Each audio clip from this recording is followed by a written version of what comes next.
Merry Christmas, War Pugs. So, today I wanted to check something out that I saw pop up. It is something that I've wanted. I don't know if I've ever seen anything from it before, but I know I've never seen Count Dankula talk about it. It is the Christmas Truce of 1914.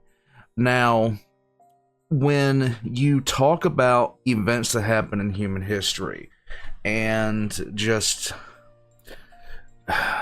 moments of just humanity, the Christmas Truce of 1914 is one of those moments that kind of lives forever.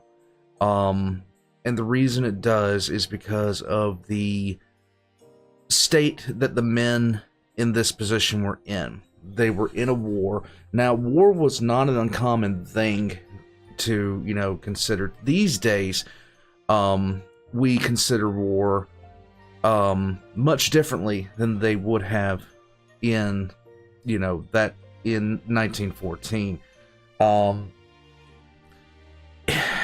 It's been a very long time, thankfully, since we've had a major conflict. And even though there are conflicts that are going on in the world right now, we haven't had one that, spanned continents in quite some time. And I'm hoping it stays that way. I really hope it stays that way. I can't tell you how much I hope it stays that way. But in 1914, the opening stages of World War I were already complete. Trench warfare was already beginning on the front, and for one night, people remembered what it was to be human, and it was probably one of the best moments that humanity could ever speak to itself about. Now, granted, the high command wasn't too happy about it. What wound up happening, and they took measures to make sure it never happened again. But the fact that it happened says a lot about people, and says a lot about how we view each other. And to be very honest with you, I've always found this story to be kind of inspiring in a way, that you can, even though that you were hours ago were in deathly terror of each other and shooting at each other, there are some bridges to commonality between everyone. That being said, Count Dankula is going to talk about this. I will jump in every now and then if I, and just, run my mouth a little bit. You guys know how I am. Thank you guys for joining me. I hope that you're having a great Christmas. I hope that, this Christmas is good to you. And I just want to, once again, I know I've done it quite a bit, and I will continue doing it. I just want to thank this community and everything that has come about in my life because of this community. If you're a new person seeing me for the first time, thank you for clicking on this video. Get the stuff out of the way. Remember to like and subscribe. Let's jump into this. Here we go. The Christmas Truce is a strange time these days, isn't it? I find that it's starting to ring increasingly hollow, feeling like a surreal, performative affectation of joy and comfort amidst degrading institutions, atomised communities, debased traditions, and Doctor Who not having been good since 2017. In the wake of this literal, cultural, moral and spiritual bankruptcy, it's increasingly hard to shake the feeling that the holiday as a whole has been reduced to solipsistic consumerism as a cope for the meaning of Christmas gradually evaporating. After all, the child was born, and yet the promise of peace on earth still hasn't paid any dividends after 2,000 years. Or so I thought. For right when I was about to give up on making sense of Christmas as we experience it today, something captured my imagination. 100 or so years ago, in one of the darkest and bloodiest moments in the history of man, a miracle happened. It was a miracle. The Christmas Truce.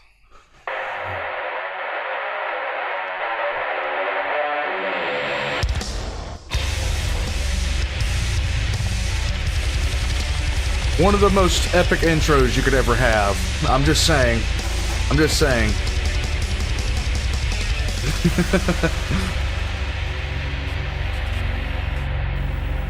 Please leave a like and a comment on this video because Please do. it really helps me in the algorithm. Today's sponsor is me, because we don't have many sponsors this month because the economy is in the toilet. Thank you, Biden. But anyway, this is where I take the opportunity to just shout out my own stuff because I definitely don't do that enough. So if any of you want to go over and subscribe to my second channel, where I usually do about 2 uploads a day, usually talking about news and politics and mostly free speech centered subjects. And also, if all of you want to subscribe to the Patreon, because there's actual perks on there now. I'm sure you've seen by now, you get your name listed at the end of the video. Also, we have some chat rooms and stuff like that where I give some insider information on upcoming videos, and there's just all kinds of perks now. So if you want to go on to the Patreon or the Subscribe Star where you get the exact same perks, that would be smashing, that would be wonderful. So if you could all go and subscribe to the second channel, if you could all go and tell your friends about this channel, because YouTube does not share me in the algorithm at all. And also, if you could just sign up to the Patreon, sign up to the Subscribe Star, get yourself some nice little perks, get your name listed at the end of videos so that you can be rendered permanently unemployable forever and probably monitored by MI5. There you go. Lovely. That would be fantastic, and it helps me continue to do this work that I love so much, and I think some of you love so much. Most of you. Some of you.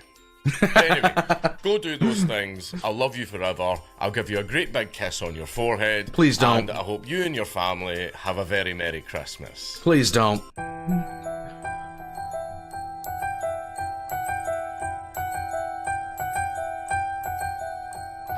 In the summer of 1914, a Serb did Balkan things and made it the entire world's problem. Right. Treaties dominoed on treaties until all of the great powers piled in for a good old-fashioned scrap.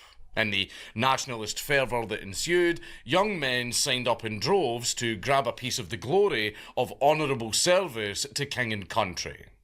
You surely know what happened next. Yeah. The brutality of industrialised warfare blindsided everyone as men were shredded en masse by artillery and machine guns. Old-fashioned manoeuvres ground to a halt, and the war ran to a stalemate, as the initial excitement of the race to the sea died down after the First Battle of Ypres. Despite the Germans having expected to have the whole show wrapped up in just 6 weeks, and the mantra over here being home by Christmas, both sides proceeded to literally dig in for the long haul. It was seriously one of the absolute worst things to happen. Humanity had not yet experienced what warfare looked like once you had the newer weapons of war in the terms of machine guns, things of that nature, more accurate rifles, all of that. The last time there had been a major war, a major continental war, machine rifles were, not as common as you'd think. They were still using, for the most part, line infantry.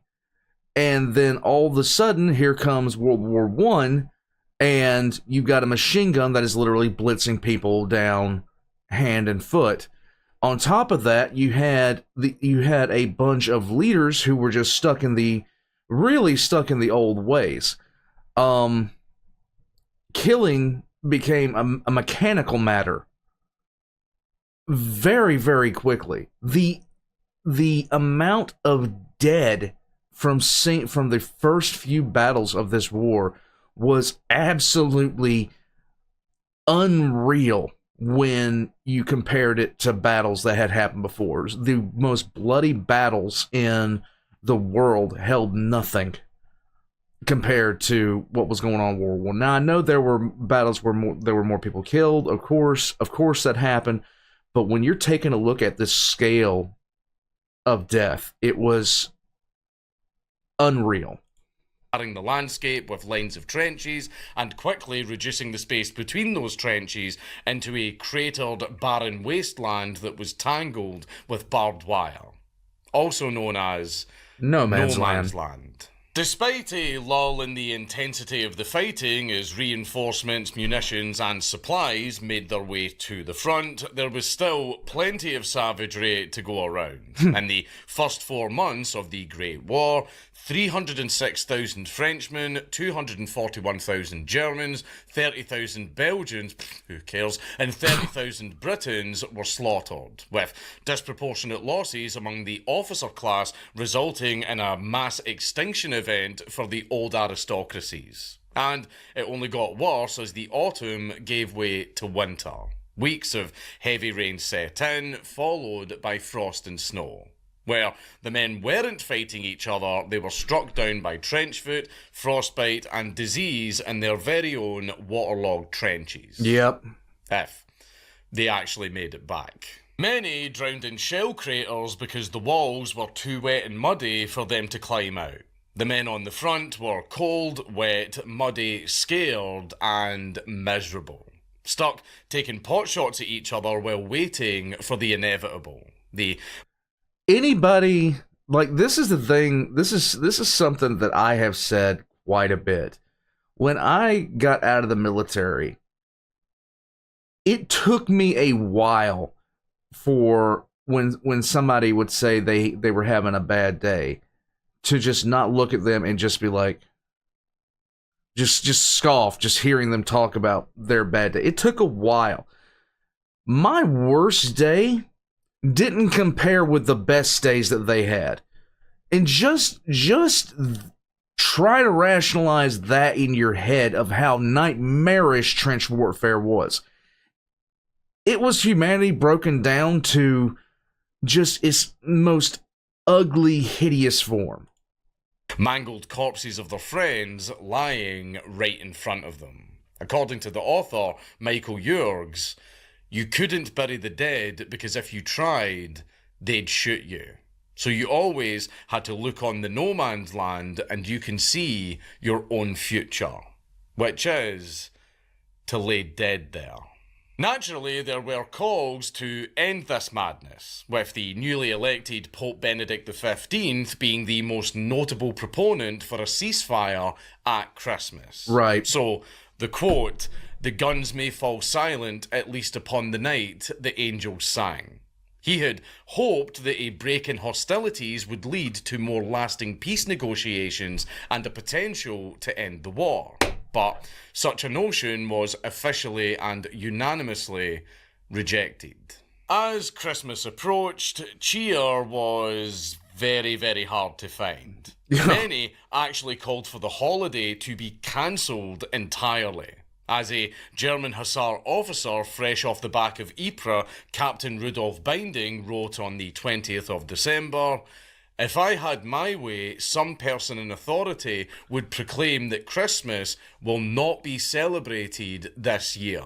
I cannot attain to the lack of imagination necessary to celebrate Christmas in the face of the enemy. The simplicity of Christmas with the laughter of children, surprises, the joy of giving little things, this is as it should be when it appears alone.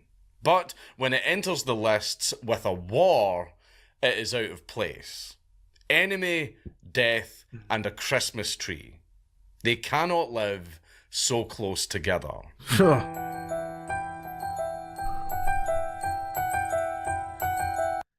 Okay, I'm going to start reading these. Then at about 7, the firing stopped. I was in my dugout reading a paper, and the mail was being dished out. It was reported that the Germans had lighted their trenches all along our front. We had been calling to weather for some time, Christmas wishes and other things. I went out and they shouted no shooting, and then somehow the scene became a peaceful one. All of our men got out of their trenches and sat on the parapet, and the Germans did the same, and they talked to one another in English and broken English. But not everyone was so quick to say humbug. In fact, many, such as a volunteer named Karl Aldag, thought that Christmas would be more important than ever, when he said, "It is a strange kind of Christmas this year. so really contrary to the gospel of love. And yet, it will be more productive of love than any other. Love for one's own people and love to God. I honestly believe that this year, the feast will make a deeper impression than ever, and therefore will bring a blessing to many, in spite of the war. And in the end, jollier heads prevailed, and a great effort was made by every country party to the war to spread at least a little Christmas cheer among the soldiers. Yeah. Printers provided thousands of bottles of wine for the French troops because... of fucking course. The Tommies were also sent more than 355,000 brass tins that were embossed with a profile of Princess Mary. And these tins contained tobacco, chocolate, and a message from the King and Queen that read, "May God protect you and bring you safely home." And the Germans were also sent Christmas trees by the Kaiser, who also gave gifts of pipes to the rank and file and cigarettes to the officers. Charities and the soldiers' loved ones also came out in force to provide other gifts, cards, and home comforts to the men, such as clothes, games, plum puddings, and much, much more. Many were sent to nurses for passing out among the wounded men in the hospitals. Something of a Christmas dinner was provided to the men lucky enough to have the day off in the billets. But unfortunately, the men out on the front lines were stuck with their usual rations, which was usually corned beef known as bully, a hard biscuit, and maybe a nice little tin of gristly and fatty beef, and possibly some vegetable stew. However, the best present of all had already been enjoyed by the men for a while. A break. You see, no man's land was barely 100 feet wide at its narrower points. Right. So when the fighting was a little bit less intense, a tacit arrangement began to develop between the British and the Germans, where low-ranking officers would order their men not to fire unless fired upon. Obviously, this was unauthorised and carried out at the officer's own discretion. Yeah. But this live and let live attitude is very well documented all throughout the opening months of the war. And both sides spent these lulls in the fighting shouting insults at each other. However, curiosity and boredom took hold, and it's very difficult not to find a degree of sympathy with the enemy when you're close enough to hear them talking and also to smell their cooking. So hearts began to soften over Christmas. The reports of fraternisation came in as early as the 11th of December, when the men began to talk to each other. Saxon troops carried the dialogue because there were not many Britons who spoke German. And there was a real emphasis placed on the Germans opposite the British being Saxons, because the fraternisation was justified by the fact that the German brass, the real enemy, were Prussians. The Germans even emphasised this as they called out to the British, essentially pleading for no more brother wars while attempting to relate to the men across from them, saying things like, "We're Saxons, you're Anglo-Saxons, what is there for us to fight about?" Of course, the men had been forewarned against this behaviour by the brass, with... And so...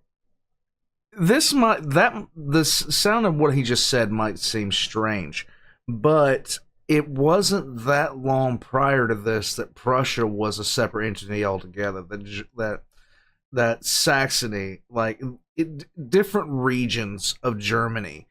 I mean, there was a whole emphasis on ethnic backgrounds in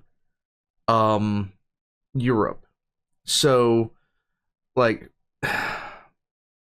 it mainly stems from the fact that, for the longest time, the majority of Germany was split into a whole bunch of smaller countries: Bohemia, Saxony, Brandenburg, Prussia, just to name a very, very select few. In fact, for a long period of time, when what became Germany was the Holy Roman Empire, there were so many nation states within the same area that,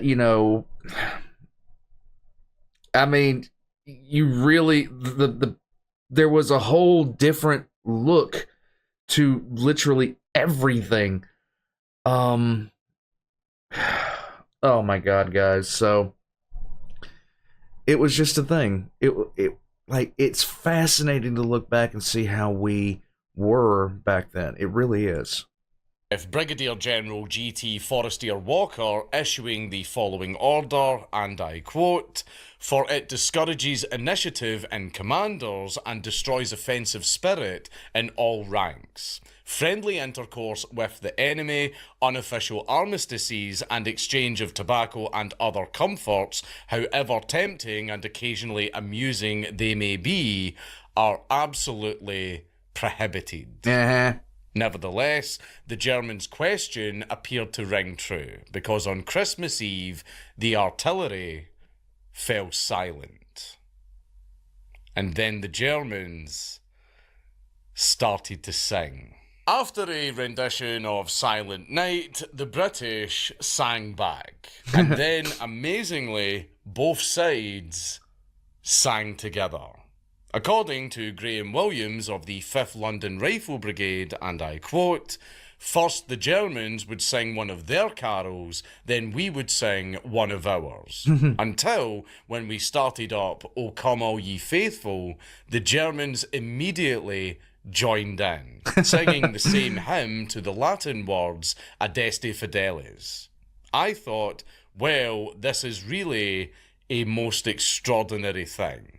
Two nations both singing the same carol in the middle of a war."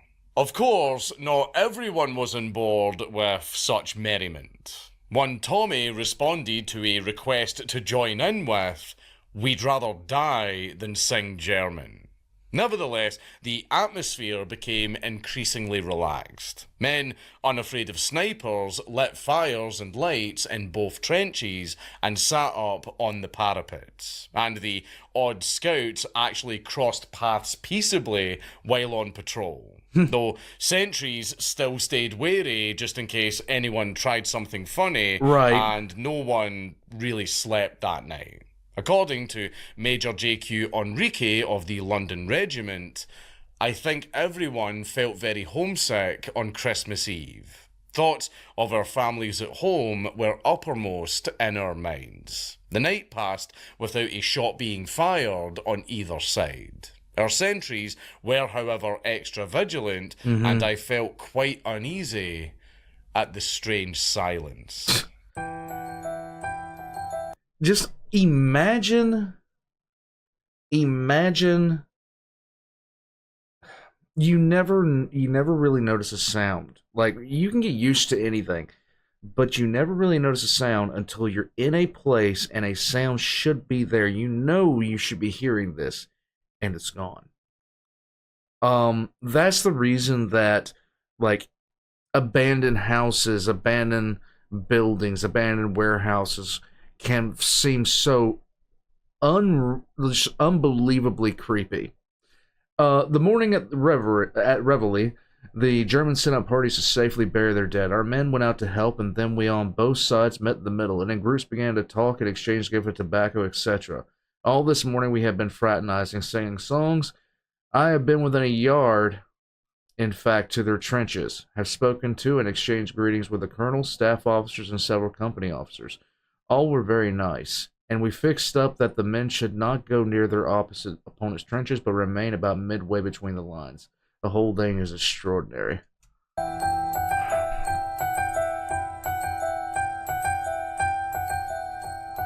By Christmas morning, a fog so heavy that the men could barely see their own hands had descended, prompting them to use the cover to repair and shore up their own trenches, and also to bury their dead, not helped by the fact that the muddy ground had frozen solid. Suddenly, the fog cleared, and there the Germans were, out in the open, doing the exact same thing. The German soldiers called out to the British, "Good morning, Englishmen, a Merry Christmas. You no shoot, we no shoot," offering a day's truce as their comrades climbed up and out of their trenches, unarmed and waving their arms or white flags so that they didn't get shot. Right. Then, slowly, tentatively, the British also emerged to join the Germans in the middle of no man's land. Though, naturally, there was still an abundance of caution on both sides. But the ground was ripe for a day's peace. The ground was solid, the sky was clear, and it was lightly snowing. It was a beautiful a day as could be in such a setting. A beautiful day in hell, pretty much. With hostilities suspended, the burials continued, and the British and German soldiers conducted joint services. Second Lieutenant Arthur Pelham Byrne recalled that prayers, notably the 23rd Psalm, were, and I quote, "read first in English by our padre and then in German by a boy who was studying for the ministry." The Germans formed up on one side, the English on the other, the officers standing in front, every head bared. Once done, there was an unspoken agreement that no men on either side would attempt to enter the other's trenches, though officers would still keep an eye out for each other's sniper and machine gun positions, as well as the general condition of the trenches. Both sides were in a similarly dire state. For the rest of the day, the men continued to sing together, take photographs, and fraternise. Many Germans had actually spent a lot of time in Britain before the war, and they were asking for updates about rather niche places and goings-on. One Tommy even got a haircut from his old German barber who he patronised at home before the war. Other enterprising soldiers were charging cigarettes for haircuts. But goods and services weren't just bartered for, as there was a big exchange of gifts between the trenches, with men trading souvenirs from home, buttons and badges, pickle hobs, tobacco in various forms, and foodstuffs, including a whole roast pig for some very, very lucky soldiers. Nice. This story is my fucking favourite, though. Out of everything that happened in No Man's Land that day, this story is my fucking favourite. The Germans traded a barrel of beer from a French brewery that was behind their lines in exchange for plum pudding from the Royal Welch Fusiliers, which was implicitly accepted as an unfair trade because both sides agreed that French beer is fucking terrible. The British and the Germans sat there in no man's land, all laughing and shaking each other's hands over how fucking awful French beer is. And the beer was, in fact, terrible. It was so bad that just a few days later, the British shelled that brewery. The beer was so bad that the British blew the fucking brewery up. At some point, the most famous aspect of the entire truce literally kicked off when the Tommies and the Fritzies alike pulled out footballs and started playing impromptu games, with goalposts being marked using caps and jackets like we all used to do when we were little boys. They were running around acting like little schoolboys. In no man's land. This was World War I, so some of them were literally schoolboys. But this anyway, is true. These football games were mostly unstructured kickabouts, as the men all had a nice run around to try and keep warm. Though there was one recorded instance of a game being played properly with a British chaplain serving as the referee. And the Germans won this game 3-2. But allegedly, the Fritz who scored the winning goal was offside. But considering where everyone was, the shouts of offside being the extent of that day's conflict is rather remarkable. Yeah. You know what? Thank you. We'll take that. Yeah, we'll just take it. Overall, the men got along surprisingly well.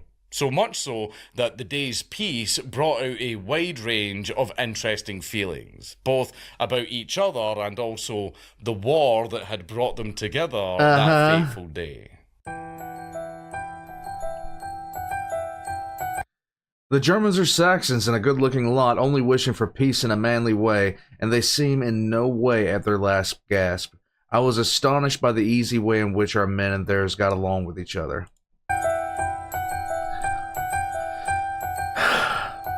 The Christmas truce actually exposed a wide gulf between the impressions that the men had of their enemies and of reality. Right. Even before the fraternization started, curiosity about what the other side was really like was rife in the wake of a vicious propaganda war.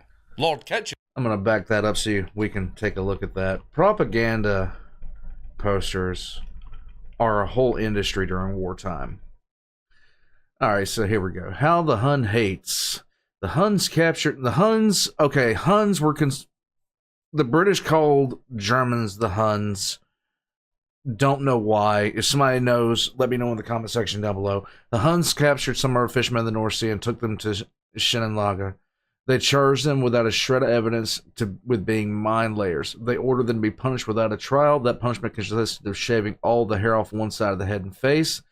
The Huns then marched their victims to the streets and exposed them to the jeers of the German populace. British sailors, look, read, and remember. Lord Kitchener's wasn't the only finger being pointed on the posters. Both sides spent a lot of paper accusing each other of heinous things, such as war crimes, and practically inciting a sort of blood feud between both sides. Germans saw the British as unscrupulous mercenaries who would do anything to maintain their dominance over the world's trade, while the British saw Germans as barbaric, warlike Huns. Because that's what happens during a war. A lot of you haven't realised that yet. That's what happens during a war. Propaganda. You're being propagandized right now, all the time. See the Taliban? Remember the Taliban and Al-Qaeda and all those terrorists we didn't like? See back when it was Russia invading Afghanistan? They were the brave freedom fighters. They were the brave freedom fighters. But then when we went in there, they became the terrorists and the insurgents. We good, they bad. I love blue team. I hate red team. We are the good guys. CNN, Fox News and the BBC told me so. It's like, honestly, so many of you think that you're immune to propaganda, and it's fucking adorable. However, the degree of goodwill during the Christmas truce was so striking that the preconceived notions bred by this campaign were even discussed openly, honestly, and civilly. Now, here's the thing, too. We do have propaganda today, but it is in no way comparable to what it was back then. Like, back then, there was zero consideration for anybody's feeling whatsoever if you were on the other side whatsoever. Like, past, we don't care how you feel.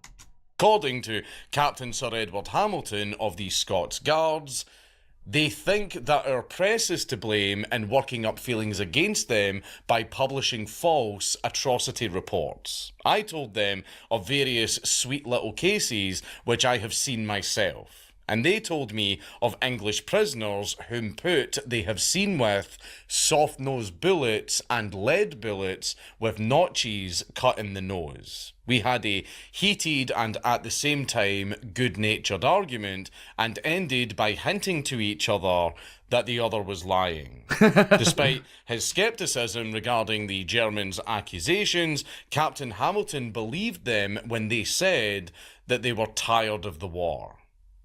Though he still did call them Huns in his diary. Yeah.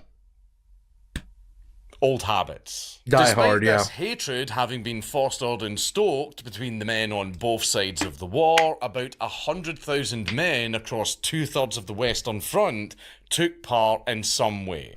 and every single one of them was very, very aware that they were part of something historic and very poignant. With no coordination whatsoever, in defiance of explicit orders, truces spontaneously occurred all over the place in almost the same way and all at the same time. Some stopped at a ceasefire, others called out and held up messages, some met to bury their dead, and others met right in the middle of no man's land. But regardless of the extent of these small localised truces, it was a very, very surreal experience for all of the men involved. The story similarly captured the public's imagination. Did the truce prove that if enemy soldiers from different warring nations could all get along, perhaps peace was possible?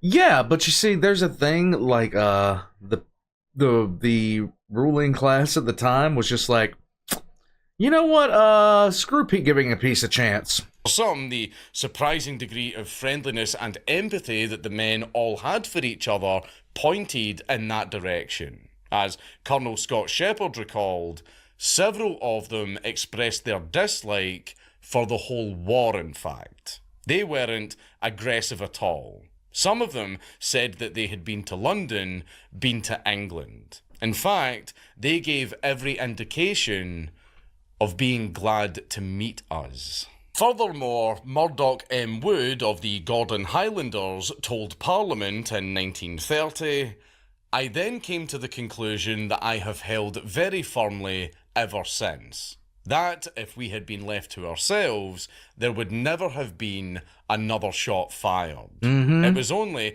the fact that we were being controlled by others that made it necessary for us to start trying to shoot one another again."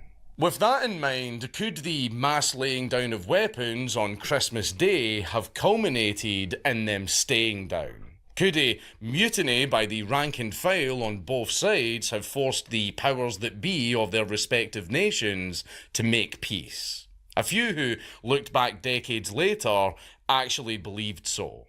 Stanley Weintraub, the author of Silent Night, the story of the World War I Christmas truce, spent the final chapter speculating on what could have happened next. He believed that the war ending that Christmas could have prevented the Russian Revolution and all of the horror that came afterwards. The Treaty of Versailles would never have been imposed on Germany, Right. and she would never have been beaten down to the point where the Third Reich lashed out. Right. And also, Woodrow Wilson would never have been re-elected, sparing the old world from the ruin of American interventionism. Could the men sharing smokes and gifts and singing little songs that fateful day in no man's land have the power to prevent all of this? No. Despite anecdotes and personal opinions here and there is little evidence of Wood's account of wishes for a lasting peace being particularly widespread. All of the men knew that peace hadn't broken out, and this was just a day or two's reprieve, if they even got that. You see, Can you imagine, though, what would have happened if essentially the higher-ups at that time realized what they were doing, realized the price that they pay? We would have a vastly different Europe right now if that was the case. We would have the Europe we would have now would be unrecognizable. not everyone was feeling particularly The Christmassy. world. Despite being a noted Anglophile, one Corporal Hitler objected as a point of principle when he said, "Such a thing should not happen in wartime. Have you no German sense of honour left?" This Corporal Hitler guy sounds like a right stick in the mud. I really hope he never got involved in politics or anything like that. He sounds like a prick. And there were plenty of reminders of the true nature of the situation in the background, which didn't quite make it into every trench. One truce even ended prematurely when Private Percy Huggins took a headshot from a sniper, one of several soldiers who were caught off guard in a similar manner. According to the Commonwealth War Graves Commission, 79 men died on that peace day. There were even more sections where the fighting just didn't stop at all. In some places, this was mutual. In others, men on one side would start to come out in good faith, and opposing officers gave the order to open fire anyway. To quote one account, "Before we could take any action or do anything, we were ordered to open rapid fire, you see." Which we did. The Germans did not reply to our rapid fire, they simply carried on with their celebrations, ignored us completely, and were having a very fine time indeed. We never did anything else but simply continue in our wet trenches trying to make the most of a bad job. Some officers, however, were less than magnanimous about it, such as Captain Billy Congreve, who said, "They came over towards us singing. So we opened rapid fire on them, which is the only truce they deserve." This man really pulled us. So anyway, I started blasting. But see, to be perfectly honest, right, when you know that there's truces happening all over the place and everybody's getting along and the Germans come over singing with their hands up and they're trying to be nice and you gun them down, you're a piece of shit. Yeah. I'm sorry, you're an absolute piece of shit. That is not British. Especially back then, British officers were supposed to be gentlemen who were honourable in war. Fuck Billy Congreve, that guy's a piece of shit. But anyway... Don't know who he is, but, the notion that happened disgusts me. And to those officers that issued orders to fire on people that were approaching them with open arms, just you have my disgust. Congratulations. Elsewhere, truces were actually proposed by one side and were rejected, with one German lieutenant declining a day's truce with the British out of a sense of blame for the war, saying, "We do not doubt that you are men of honour, yet every feeling of ours revolts against any friendly intercourse towards the subjects of a nation which for years has, in underhand ways, sought the friendship of all other nations, so that with their help annihilate us. A nation also which, while professing Christianity, is not ashamed to use dum-dum bullets, and whose greatest pleasure would be to see the political disappearance and social eclipse of Germany." Wherever it was observed, the truce was largely exclusive to the British and the Germans. The French and the Belgians, they weren't particularly up for it, given that they were stuck playing host to the bloodiest war in history. And the French were especially sore about the Prussians having taken Alsace and Lorraine. And if you really want to get into it, the Prussians and the French were not friends. In fact, anybody in Germany and the French were not friends at that point. They hated each other. Remember that barrel of French beer that the Germans rolled into the British trench? Well, for having drunk it, the Royal Welch Fusiliers were heckled and spat at by French women. The extent of any French participation in the Christmas truce tended to be a brief handshake, a salute, and the exchange of cigars with the Germans, before minding their own business as they buried their dead. On the other hand, some truces lingered into Boxing Day, with shelling resuming right away, but the sniping taking a little bit longer. Some truces even lasted until New Year. But regardless of how long the Christmas spirit lasted in certain trenches, it was merely a temporary reprieve from the gruesome business at hand. Despite the concerns of the brass, the soldiers themselves were under no illusions about what was going to happen next. A German soldier's parting words to a Tommy returning to his trench were, "Today we have peace. Tomorrow you fight for your country. I fight for mine. Good luck." At 8:30 on Boxing Day morning, Captain J.C. Dunn of the Royal Welsh Fusiliers, and I quote, fired 3 shots in the air and put up a flag with "Merry Christmas" on it. And I climbed on the parapet. He put up a sheet with "Thank you" on it, and the German captain appeared on the parapet. We both bowed and saluted and got down into our respective trenches. And he fired 2 shots in the air. And the war was on again. Then they butchered each other. Yeah. We have just knocked off for dinner and have arranged to meet again afterwards until dusk. When we go in again until 9 p.m. when war begins again. I wonder who will start the shooting. They say fire in the air and we will, and such things. But of course, it will start, and tomorrow we shall be at it hard, killing one another. It's an extraordinary state of affairs which allows a peace day.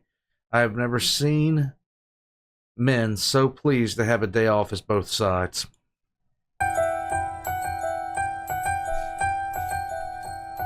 Very many senior officers were very unhappy that the Christmas truce had happened at all. Yeah, God forbid some people have ideas like, I don't want to kill this person. Despite orders to the contrary, with General Sir Horace Smith Dorrien complaining that, and I quote, "I have issued the strictest orders that on no account is intercourse to be allowed between the opposing troops. To finish this war quickly, we must keep up the fighting spirit and do all we can to discourage friendly intercourse." He also lamented the state of morale on the front by saying, "This is only illustrative of the apathetic state we are gradually sinking into." However, despite... I wonder why people are apathetic and gloomy in trench warfare. The massive headache that the truce had caused for the top brass, it was met with a surprising degree of ambivalence. After all, at least the men were repairing and strengthening their trenches. No one was punished or court-martialed for daring to have peace in no man's land, likely because doing so would have been much, much more devastating for morale than just letting the men make friends that they shouldn't have for a day. Still, the brass made sure that this was not repeated. Strict orders to stop fraternization with the enemy were reiterated with threats of court-martials. There was also orders for officers to shoot any enemy soldiers who were trying to approach. And there was even machine gun bursts being timed to drown out the singing. And this time, the orders were enforced. The following year, Captain Ian Colquhoun of the Scots Guards actually turned down a request for a truce by a German officer, though he did grant a request for 45 minutes to bury some dead as they exchanged cigars. 10 days later, Colquhoun returned to the billet, where he was arrested and charged with conduct to the prejudice of good order and of military discipline for approving of a truce with the enemy. At his court-martial, he was convicted and given a reprimand that didn't affect his career. Thank likely God. Due to some fortunate connections. Colquhoun's lawyer was the Prime Minister Herbert Asquith's son. And Colquhoun's wife's uncle, Asquith himself, was very, very unhappy with the proceedings, having said, "Everyone who knows the facts of the case all say that it was a monstrous thing that the court-martial ever took place." The Christmas truce never happened again. Little live and let live moments did occur the following Christmas, but any attempts at anything more than that were shut down. But from 1916 onwards, none of these measures were even needed. By this point, everyone on both sides of the front was so embittered and battle-hardened that the propaganda just wasn't needed anymore to stoke the hatred that they had all developed. Right. Why would any man want to fraternize with an enemy who had done this to him? As historian Modris Eksteins put it, it is the last expression of that 19th century world of manners and morals, where the opponent was a gentleman. As the war goes on, the enemy becomes increasingly abstract. You don't exchange courtesies with an abstraction. Therefore, the narrative of the truce wasn't particularly convenient, and it wasn't very well recorded in official reports for obvious reasons, with most of the information on offer being a very telling blankness of entries on Christmas Day. The accounts that we do have were mostly compiled from personal diaries and letters that were sent home. And because the letters weren't being censored yet, word of the truce quickly spread. However, it took a while for the news to sink in, because many at home and in the billets thought that the Christmas truce was actually a myth. And there have been events that have happened in the past where if you just sit there and think about it for a second, you wouldn't believe it unless you saw it. And like when you first heard about it, you didn't believe it was true. There's no way that this happened. And you're calling BS, or you're just dismissing it outright as being impossible. So this happening, I mean, take a look at some of the events that have happened in my lifetime. How many times would you have heard some of the events that happened during my lifetime, like the fall of the Berlin Wall, the 9/11, other things that happened? How many times would you require proof that this actually is occurring at this time? Especially when the powers that be were very quick to downplay it for the sake of narrative cohesion. After all, it's very hard to fight a heroic and noble war when the enemy is just as human as you. Right. In the new year, newspapers actually ran with the story, though it only really became widely known in Britain, because reports of the truce were heavily censored in German and French newspapers as an act of rebellion, and the men involved kept any participation on their part quiet.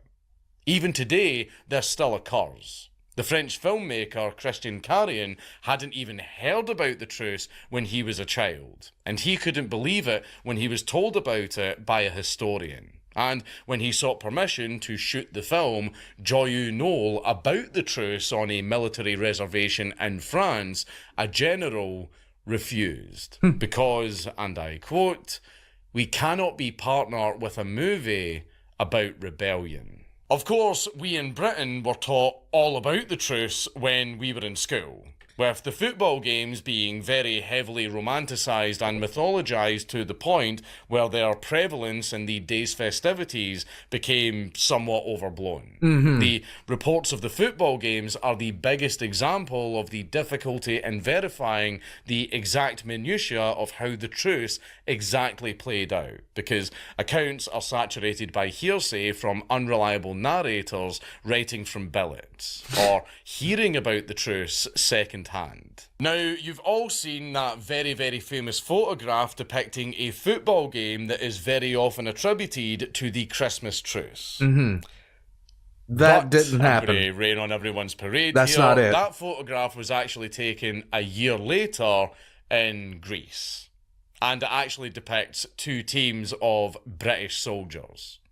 Now, this is not to say that the football games or any of the other main events of the truce didn't happen, but with a story this ostensibly magical pieced together by so many disparate and often unreliable sources, it was inevitable that public imagination would run wild to the point where the day's events almost played out like saccharine vignettes from a Richard Curtis film. But the honest thing is, when when you're dealing on secondhand reports, of course it's going to get sensationalized. Of course things are going to get pulled out of proportion. Of course things are going to get exaggerated. Ball game is such a striking image of camaraderie that it is referenced in the memorials of the truce. And the game was actually played by each side's national teams to commemorate the centenary of the truce. And England won 1-0. Yay! Perhaps the best of three will be decided in 21-14. Ultimately, retellings of the Christmas truce are little more than a nice palate cleanser before studying the sheer horror that followed. Ugh. In the end, despite the heroics of some mad lads past and future, everyone lost the Great War. It left almost 1 million men across the British Empire dead, 2 million Germans dead, 1.7 million Frenchmen dead, 1.7 million Russians dead, 1.2 million Austro-Hungarians dead, 650,000 Italians dead, 325,000 Turks dead, 335,000 Why are you laughing? 35,000 Romanians dead, 116,000 Americans dead. And the list goes on and on and on and on, and all it gave birth to was controlled democracy. It destroyed monarchism, and it caused all of the fucking problems that we are facing today. But that is a story for another time. This video is long enough. The First World War claimed the lives of an estimated 8,528,831 soldiers and resulted in roughly 37,468,804 casualties from combat alone. For some perspective on the devastation that this war wrought, only 53 of over 10,000 towns and villages in Britain, known as the Thankful Villages, don't have a memorial bearing the names of men from those places who died in the war. And There were some villages that lost an entire generation of men. Like, gone. Just gone. If you really want an emotional experience after checking this out, Sabaton, 1914. It is crippling when you realize how many men died in this, and the way that it was just, the population was a lot lower back then. So you hear those numbers, 1 million. You can't even fathom that. We can't even begin to fathom that. Just military casualties alone. And you would see entire generations just gone. And imagine living in one of those villages and you watch for 20 years, 15 to 20 years, boys growing up around you, and then none of them are alive. Like, none of them. Like, within a decade, all of them are gone. And a number of particularly unfortunate ones still have a population that is lower than it was pre-war. And absolutely everything that all of those brave men fought and died for was squandered. Yes. The war did not end all wars. In fact, it directly led to worse. The fall of many of the old European monarchies, the rise of the Bolsheviks, the atrocities of the Soviet Union, the economic and moral ruin of Weimar Germany, the brutality and horror of the Third Reich, the bloodshed of the Second World War, the collapse or deliberate dismantling of once great empires, the imposition of American hegemony, all of that bullshit, all for nothing. In the end, the Christmas truce was not a watershed moment, and it changed nothing in the grand scheme of things. Right. It wasn't even a unique phenomenon in that war, being notable only for its timing and its scale. And yet, we are absolutely captivated by it. It did feel funny walking over alone towards the enemy trenches to meet someone halfway, and then to arrange a Christmas piece. It'll be a thing to remember all one's life.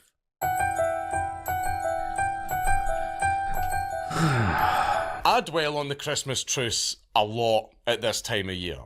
I went into this video struggling to find whatever meaning might be left in Christmas, and aside from the obvious, I believe it's to be found here. The story is strangely, beautifully human. It With is. just the right amount of tragedy to really resonate. And it clearly meant a lot at the time. As soldier turned cartoonist, Captain Bruce Bairnsfather said, "Looking back on it all, I wouldn't have missed that unique and weird Christmas day for anything." 100,000 men putting their guns down to sing with their enemies must have been quite a sight. Every single account that I've read has displayed the full spectrum of human emotion as the men involved tried to make sense of the truce in their own way. Right. Each chapter of this video has opened with an excerpt from an exceptionally poignant letter that Captain Reginald John Arms of the 1st Battalion North Staffordshire Regiment wrote to his wife. It evokes feelings of disbelief, confusion, relief, merriment and bitter melancholy that are really brought out in a reading by Peter Capaldi that I make a point of rewatching every year. Captain Arms survived the war and lived until 1948. He lived to return home to his wife and tell the tale of mankind at its worst. Though I might say he also saw it at its best. True. It's easy to be cynical and ask what difference a single day's reprieve would have made, especially considering the abject horrors to come. Right. Well, the truce might not have changed anything in the grand arc of history, but what difference did it make for the individual men in the trenches? How many of them were due to have their tickets punched that day, but were instead spared, Right. living to see their deliverance on Armistice Day? How many lives were saved because the Reaper stayed at home for Christmas and didn't return to collect? If you're so inclined, it's easy to see the truce as a cosmic act of mercy. Christmas was almost cancelled entirely, but after weeks of treacherously wet weather, the ground froze solid and the clouds partied just in time to allow a moment of celebration and brotherhood in an unjust war. It's almost a little bit too perfect. It is. And while there are plenty of reasons for the truce to have spontaneously developed, it's very hard not to think that something else might have been at play. Questions of faith get harder to answer and hope becomes harder to find every single year. But when push comes to shove, hope, even a fool's hope, is often all we have. Right. It's certainly all the men in the trenches had, and it got them through the war. God knows we all still need it, but it can be found in the unlikeliest places. And we have the example of the truce to remind us that the promises of Christmas can be fulfilled. Peace on earth never exactly came about, but the Great War still ended and Christ still rose. There's always hope. So, at the end of the day, I suppose that the real magic of the Christmas truce lies in the fact that it happened at all. Right. It shows that even in our darkest moments, when we are stumbling through the ruins alone and everything is collapsing around us, precious moments of peace and joy, however brief, are always possible. Perhaps that's what Christmas was about all along. We barely made it through yesterday, and the sky will surely rain with artillery tomorrow, but the child was born today. And while the salvation he brings may not be found on earth, new life is always something to celebrate. So, this Christmas, rest while you can. Cherish whatever small blessings you have, remember the men who were spared 110 years ago, and most of all, hope. But also, remember to spread that hope in what small ways you can. Whatever sacred thing that Christmas means to you, it is your duty to observe and keep it alive. So, go to church and sing a carol, touch some grass without yellow snow on it, eat a mince pie and drink some Baileys, say some very inappropriate political things at the dinner table, tolerate some turkey, and watch Wallace and Gromit with your loved ones. There you go. Merry Christmas.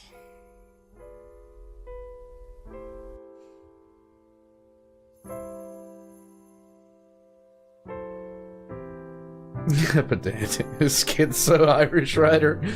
Croatians.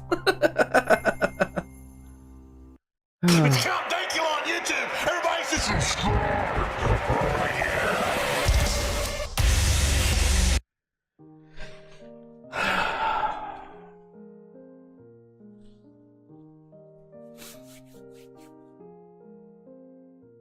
World War One was the absolute last gasp of the old world.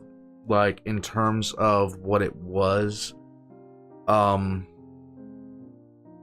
it was the last real holdout of royalty aristocracy.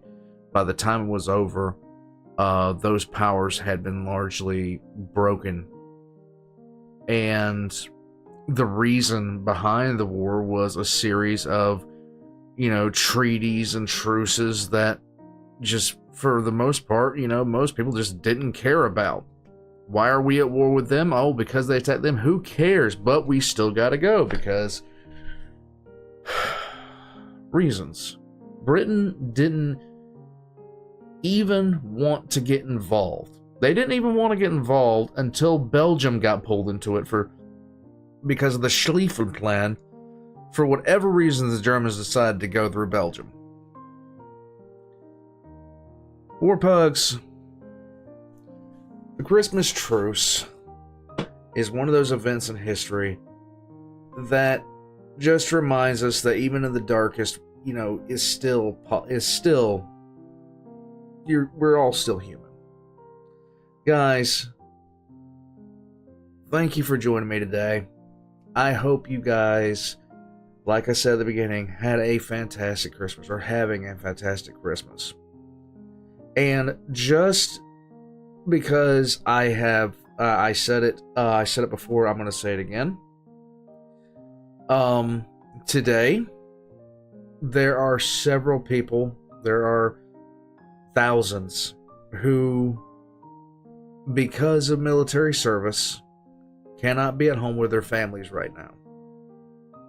There are soldiers, sailors, airmen, and Marines from all nations, from all over the world, who have to be at duty posts today, who have to be overseas today, who have to be away from home today. And irregardless of how you might feel about, like, military or anything like that, just remember those people today, okay? Remember those people the way we just reflected on over 100,000 men in the middle of 1914 during the bloodiest war in human history up to that point, who were away from home, and all they wanted was to go back home. And so they made home in the trenches. Remember those people today, because I know I'm thinking about some. I know I'm thinking about a few people right now. And just remember that they can't be home. I'm gonna stop being this way now. You guys know me. I'm more happy-go-lucky, everything like that. I get kind of introspective during holidays because for my time in the military, sometimes there will be holidays I didn't get to come home, like Thanksgiving. My 6 years in the military, I did not spend one Thanksgiving around family. I mostly spent it alone. Warpugs, I hope you have and are having an incredible Christmas. If you do not celebrate Christmas, I hope that you're having a wonderful day. And I hope you continue to have a wonderful day. carry on into tomorrow and the next. And I will catch you guys next time. Join as a member or a Patreon for early access. Hit the subscribe button, leave a comment, and have a great day.